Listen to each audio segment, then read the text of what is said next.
The PVL may be on a break this week, but we've got a lot of courtside stories to share from the first few games of the Invitational Conference. Now, let's relive some of the best moments from the heated clash between the Signal HC Spikers and the F2 Logistics Cargo Movers with the newest PVL insider graduating from the UAAP, Kyla Kingsu. Hello, welcome.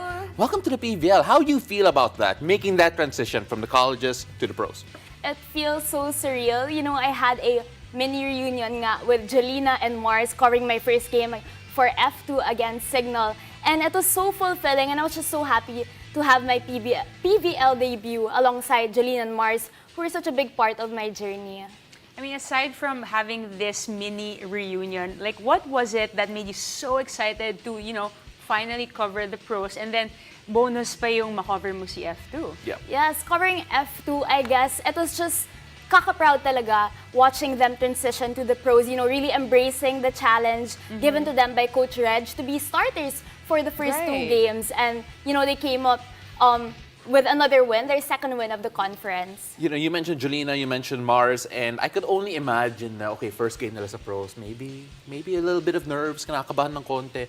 How did you feel when you made your debut? And of course, nakarelate ka ba to what they felt, if they've ever told you anything about it? Definitely. I had the first day jitters as per usual. I actually went to the Signal dugout first, and there, the first person I interviewed was Rachel. And she was kind enough to introduce me to the rest of her teammates, given na, first time courtside for PVL. I was very nervous. But, I asked Rachel, what's new with Signal this time around? They were coming off their first win of the conference. And she told me that this version of Signal, they've already gone through their lapses and studied their weaknesses. And this time, may hugot sila to really bounce back in this conference. I mean, seeing and being with Rachel on your first day on the job, like, how was it? Like, did she exude any vibe of, as being the leader of the team?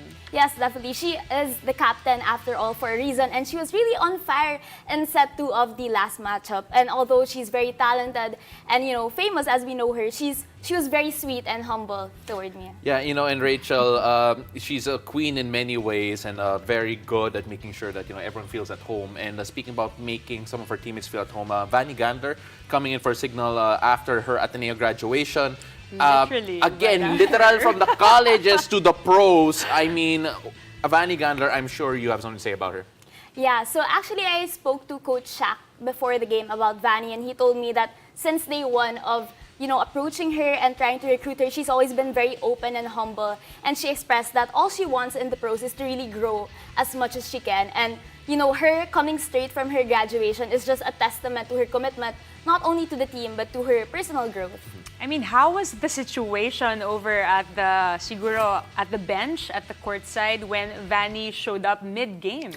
It was an intense four-setter. Yeah, she showed up mid-game. And actually, I saw her right before I was about to report. Okay. So I got to add it in that, she's warming up in the sidelines and we might be seeing action from her. She didn't run in with a toga though, right? I mean, No. Okay, just making sure. All right, so apart from the fact that you have now graduated from the UAP to the PVL, that also means that the slot for DLSU is now open in terms of the correspondence for the UAP. In fact, they're doing a search for that right now.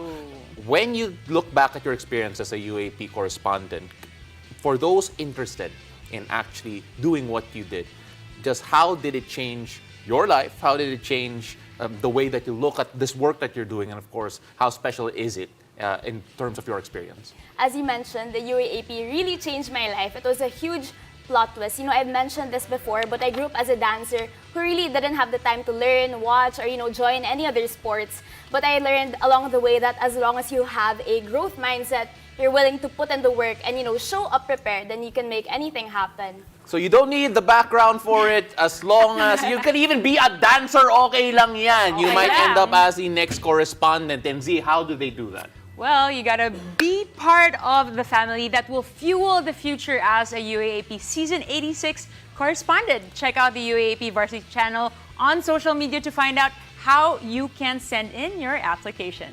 All right, so that was Kyla Kingsu. Maraming salamat. We really Thank you so appreciate the much. time, especially from all the Lasallians to you. Thank you very much for your service last season. Yes. And of course, Animo Lasal, and we'll see you in the PVL. Maraming salamat. Thank you so much for having me.